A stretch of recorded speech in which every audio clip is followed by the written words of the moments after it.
Hai semuanya, selamat datang di channel Piring Gantung. Siapapun kalian, semoga cerita dan narasi yang akan aku bawakan bisa menemani kalian, biar gak kesepian. Bersama aku Kinar, selamat mendengarkan.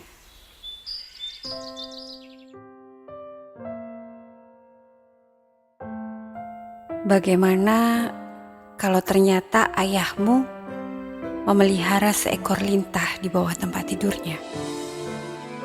Sebut saja aku Mala, Nurmala Iskandar.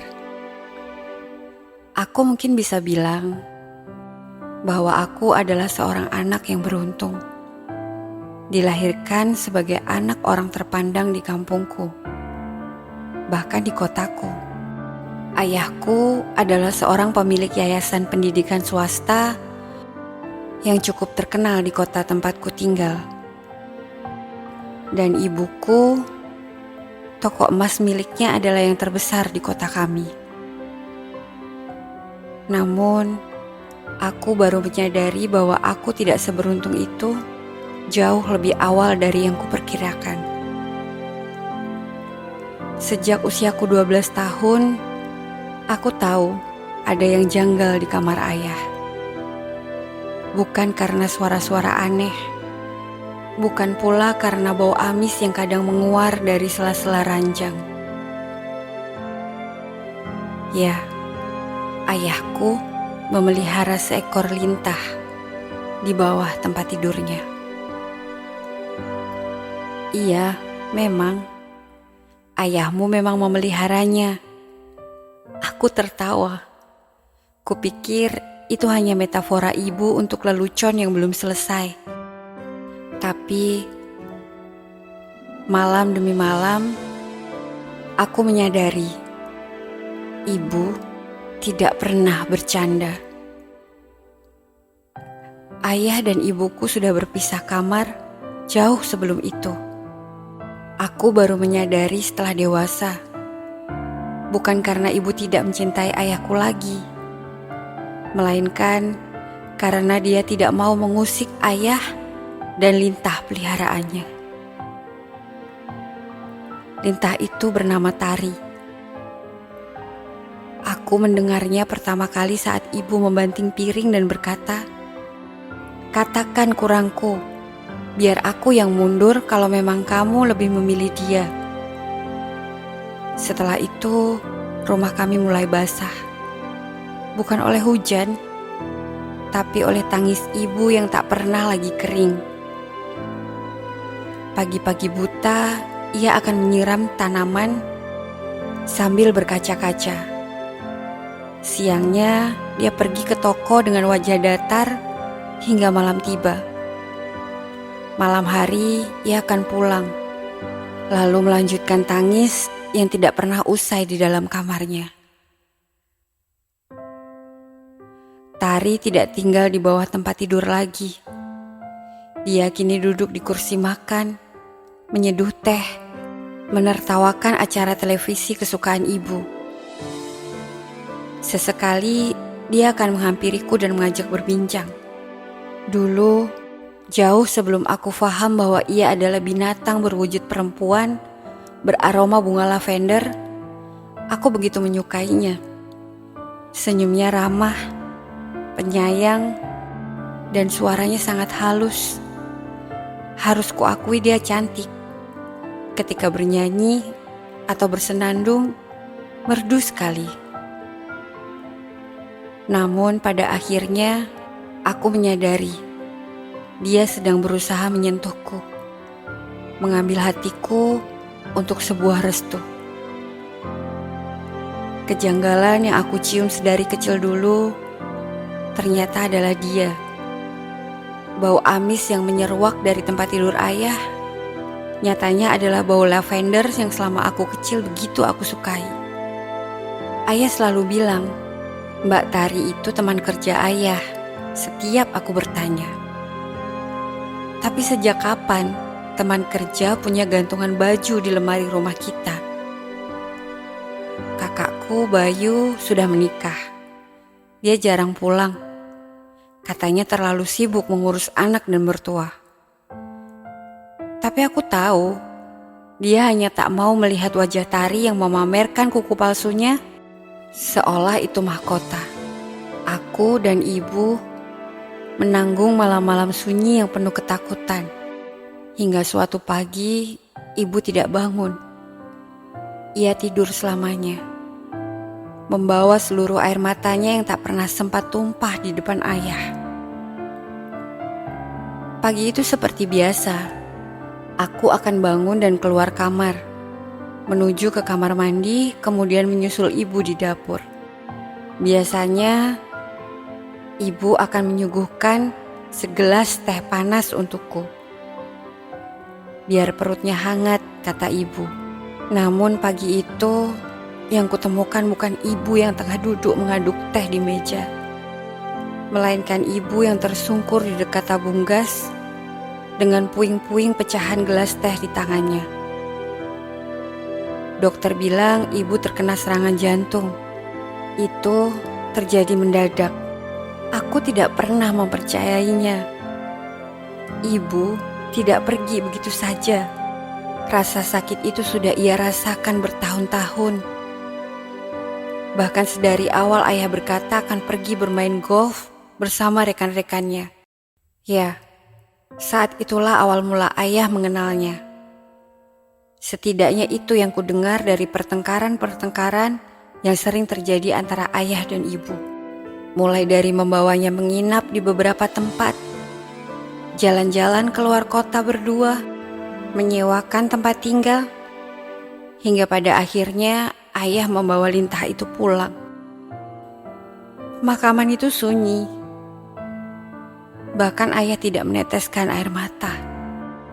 Sementara Tari berdiri di sampingnya, mengenakan kerudung hitam yang tidak mampu menyembunyikan senyum tipis di ujung bibirnya. Tak menunggu sampai 40 hari setelahnya, ayah menikah lagi dengan Tari.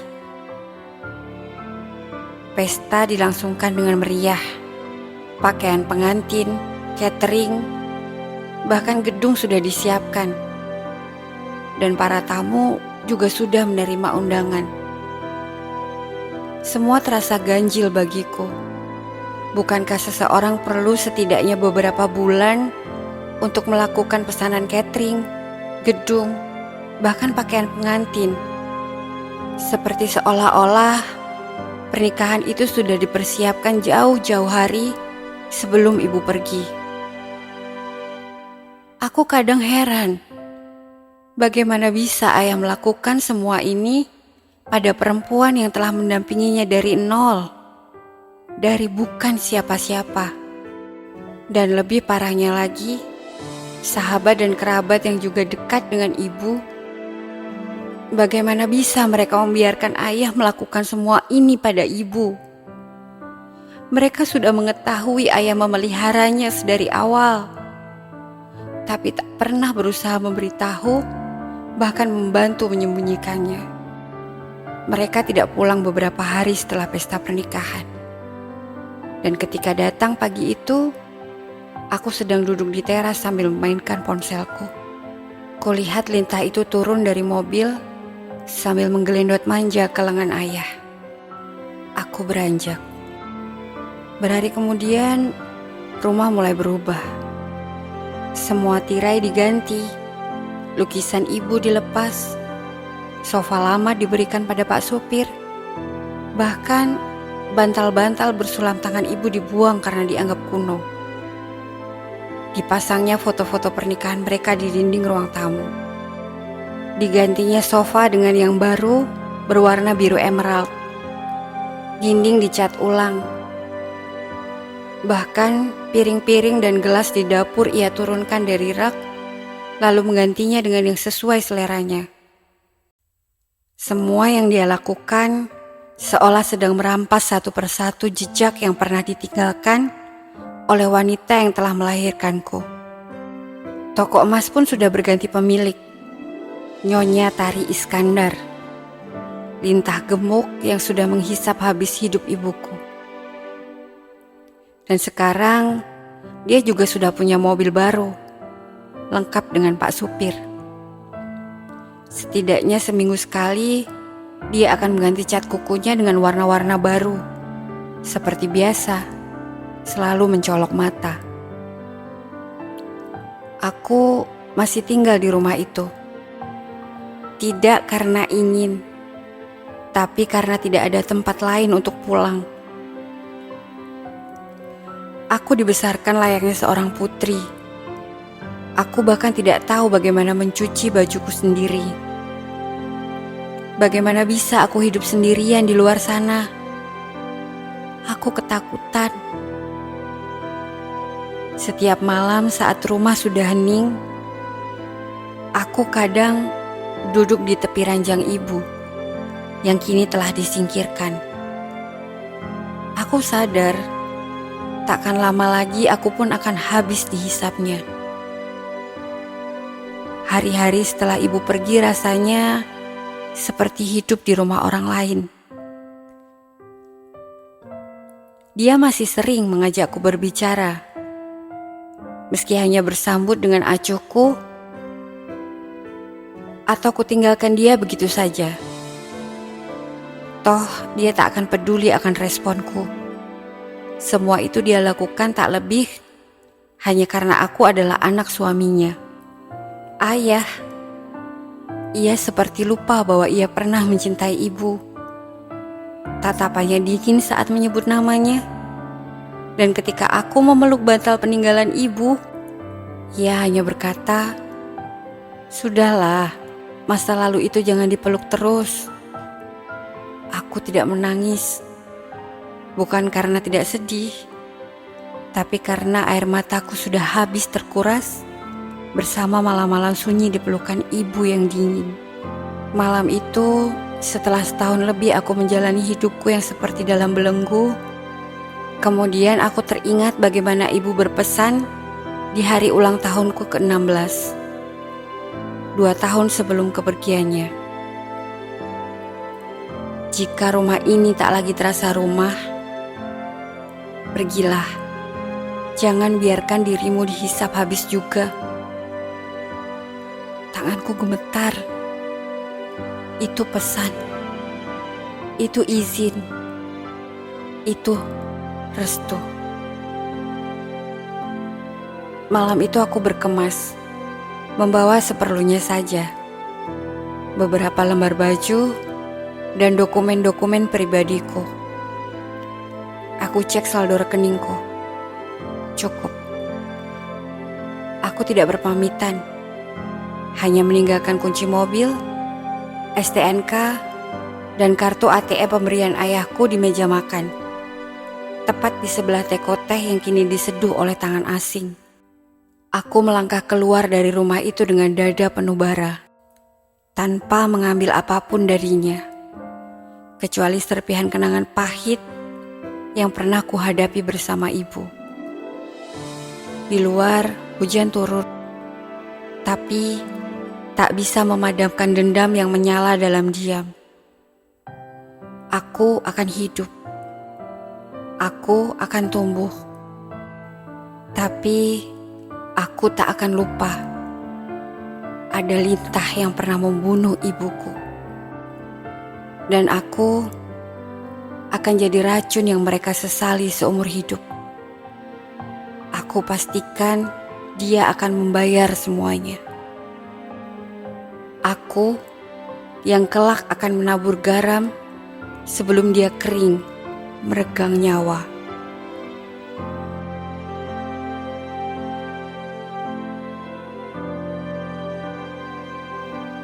Terima kasih sudah mendengar sampai di menit ini.